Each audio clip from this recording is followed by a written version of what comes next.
Hello everyone, happy Tuesday. I hope you're out enjoying the sunshine a little bit. We have a new recipe for you today. My assistant today is my oldest daughter, Molly. She got jealous that the others got to help me, so today she's going to help me. I've had a lot of requests for healthy recipes. Today we're going to do one of those. It is really easy. It is, it could be something you've had before, but I'm not sure if you've even heard of it. So I'm going to show you how to do it, and it's just like spaghetti, but it's going to be made with only vegetables. Okay, so we're going to make something called spaghetti squash and meatballs. The first thing we're going to do is make the meatballs, and come up here and I'll show you what goes in the meatballs. I have a pound of ground beef in the bowl and 1 egg. Okay, make sure your meat is nice and thawed so you can get in there and mix it up. The next thing I'm going to add is a teaspoon of garlic. Of course we're going to use garlic. We use it with everything, except maybe breakfast. The next thing you need is about 1/2 cup of breadcrumbs. If you get Italian style breadcrumbs, then you don't need to add any kind of herbs to it. If you get regular plain breadcrumbs, I would use the Italian seasoning that I showed you in the pizza video that goes in the sauce. But this already has tons of seasoning and flavor in it. I have about 1/2 cup left in there, so I'm just going to dump that in. Okay, put that away for me. And with anything, we need salt and pepper to bring out the flavor of everything else. So a couple pinches of salt, a pinch of pepper. Now the fun part begins. Now you get to get in and mix up the meatballs, and the best way to do that is use your hands. Okay, so just come on down in, start mixing the meatballs. Get all the stuff mixed up in there. Your hands are the best tools that you can use to get everything together. The reason we use egg and breadcrumbs is not really for the flavor, more as it is to make it a binder for the meatballs. You want the meatballs to stick together, and they're not going to stick together unless you have something in there that's going to hold it together. And that's what the egg does, and that's what the breadcrumbs do. So once you have that, you're ready to make your meatballs. So just reach your hand in the meatballs and pull out about a handful. You're going to make golf ball size meatballs. Put them in your hand, roll them up like Play-Doh. You want your pan to have oil on it. You can use butter. I use cooking oil. And just make as many meatballs as you can that are going to be golf ball sizes. You'll probably get about 8 to 10 out of a pound. In the meantime, I'm going to show you how to make this bread. Yes, I know bread is not healthy, but I don't really have a healthy alternative to a bread, but it's really, really good. And you don't have to have the bread with this meal, but I wanted to show you a really cool way to make bread. So the first thing we need to do is put a stick of butter in the bowl. Molly's going to microwave that stick of butter for me for a minute while I finish these meatballs.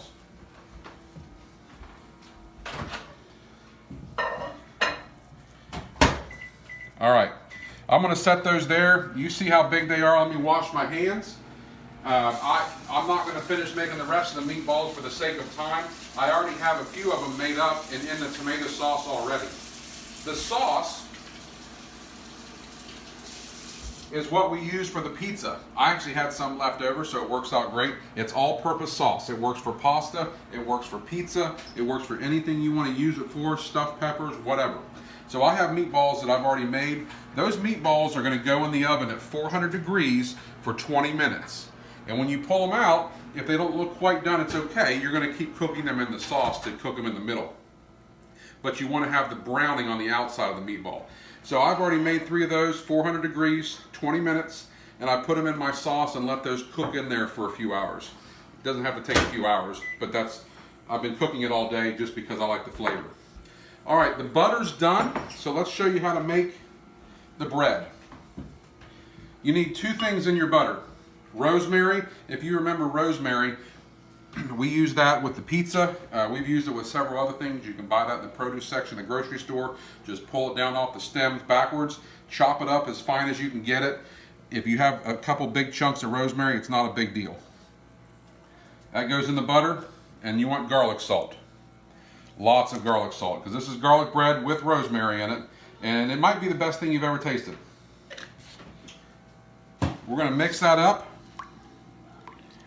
And Molly's just going to start brushing this all over the bread. I bought a French bread, actually this is an Italian bread, and I just cut it in half. You want a serrated knife. You see the edges on the knife? If you use a knife to cut bread, with this kind of edge, it's going to push the bread down and not cut it. You want something that's serrated, like it has little teeth, so you can cut down through the bread. I leave that out for about 30 minutes so that the bread starts to turn dry, and when the bread turns dry, it starts to absorb the butter better. So Molly's going to use that butter and spread it all over the bread. You watch her do that for a second. I'm going to finish my meatballs while she's doing that.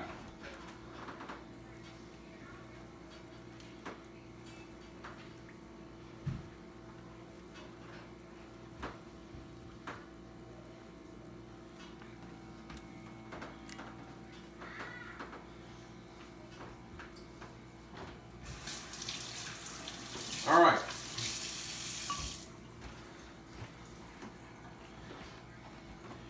I'm going to help you so we can get this moving.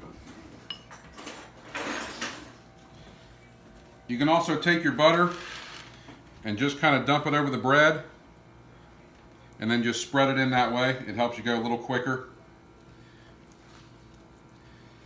A stick of butter goes a long way. We're using 1 stick of butter for these huge pieces of bread, but you want to make sure you get the butter over all of the bread. I'm going to show you why in a minute of how we're going to cook this bread. You may not have cooked bread like this before. Make sure you get the edges.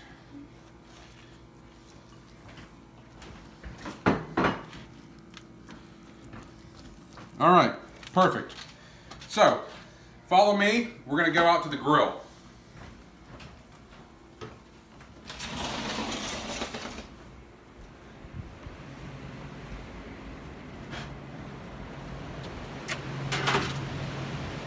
Butter off my glasses. All right. I've turned my grill on because we're going to grill the bread. It's nice and hot. Okay, you want the grill to be as hot as you can get it. And I'm going to put the bread down right on top of the grill. Okay, come on in here and you're going to watch it flare up, because what happens is the fat is going to hit the flames and it makes it flame up. Okay, so that bread's only going to take about a minute or two. I'm going to let it cook on there and show you what happens. In the meantime, I want to tell you the benefits of what we're making. We're going to use a yellow squash today to cook your spaghetti. We also use tomatoes in the tomato sauce. And part of healthy eating is cooking at home, because when you go to the restaurants, they use as much fat and as much salt and butter and everything they can possibly get just for flavor. That's all they care about. Healthy eating at home eliminates a lot of that stuff that they put in there, and it can still be yummy food. When we use squash, beyond just cooking at home, is incorporating fruits and vegetables and healthy things. Every vegetable, every fruit has a different benefit. Squash that we're using today is yellow. Okay, yellow squash helps things like your bones, has vitamins A, vitamin C, okay, has different benefits like that. Butternut squash is a squash, but it works in different ways. It cuts down on heart disease and stuff like that. The tomatoes has tons of vitamins in it. Tomatoes help your eyes. So everything's different. Everything helps with different kinds of immunity. And what better thing do we need right now than immunity? So let's check on our bread.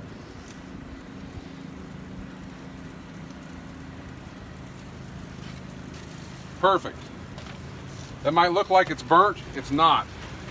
Okay? You see how long that took? And you can see that butter right on top of the bread sizzling. Okay? So we're done with that. That took us 30 seconds, a minute. Not bad. Let's go on in.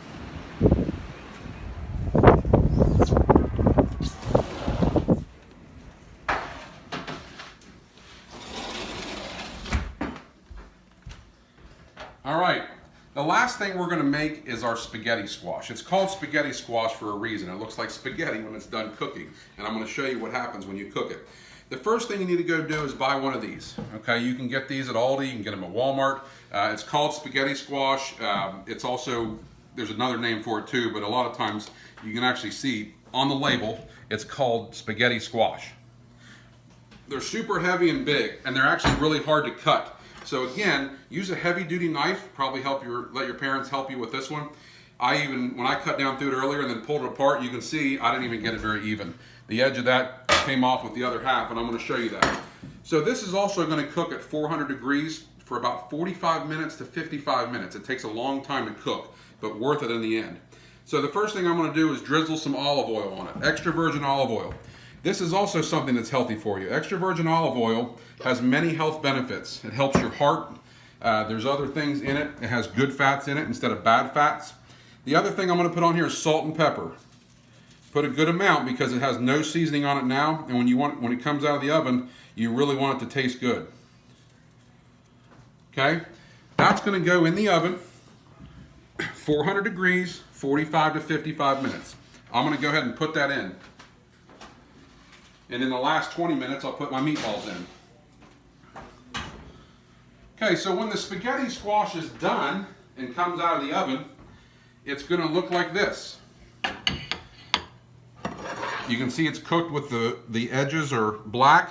It's really starting to cook. And here's what happens with spaghetti squash. Here's why they call it spaghetti squash. As you get in to get it out, you can see it starts to look like spaghetti. Okay, and all we do is pull that apart, pull our spaghetti apart, and start putting it on a plate. This is really fun, really yummy. This is one of Molly's favorite meals. That's why she wanted to help me today. I'm going to pull a couple more loads out of that. You can roast 2 or 3 of these at a time. You know, if you've got a big family and need more than one of these, obviously this one's probably going to feed about 2 people for a meal, but you can also save these for later. See, look at that good spaghetti coming out of there. Okay, so we've got the squash, which is the spaghetti, and believe it or not, it kind of tastes the same, but you're getting all the benefits without the carbs and the negative side of pasta. A couple of my meatballs in there. These are 93% meatballs, which means the ground beef is 93% meat and 7% fat. You can get 96 and 4. You can even go to 80-20. The 80-20 has a lot more fat in it, so if you're going to be healthy, you get the leaner meat. Okay? So we've got that. We're going to do this with some Parmesan cheese. If you want to put red pepper flakes on it, you can do that. Okay? And then I'm going to come over here to my bread. Nice piece of that grilled garlic bread. I'm telling you right now, if you've never grilled bread, put that garlic and rosemary on that, butter it, put it on the grill. You can definitely do this meal without the bread, but I had a request to show bread, so I'm doing that as well. But this is a tremendous meal. It's delicious, it's nutritious, and I think you're really going to like it. Next time, we're going to start talking about different cultures in the country. We've done some science, we've done some math. I'm going to go over some different health benefits of other fruits and vegetables. We're probably going to start talking about a cuisine in each culture. Like, for instance, if we were doing West Virginia, we might talk about coal mines and making pepperoni rolls, something like that. Next time, I think we're going to start with Maryland. So your homework this week is to think, Mr. McLean's going to do Maryland next time. I want to research and try to decide or discover what he might be making. So send me a message on Dojo or however you want to do it. Your parents can text me. Let me know if you think you know what I'm going to make next time when I start with Maryland cuisine. Okay? Give this a try. You're never going to turn back. See you guys.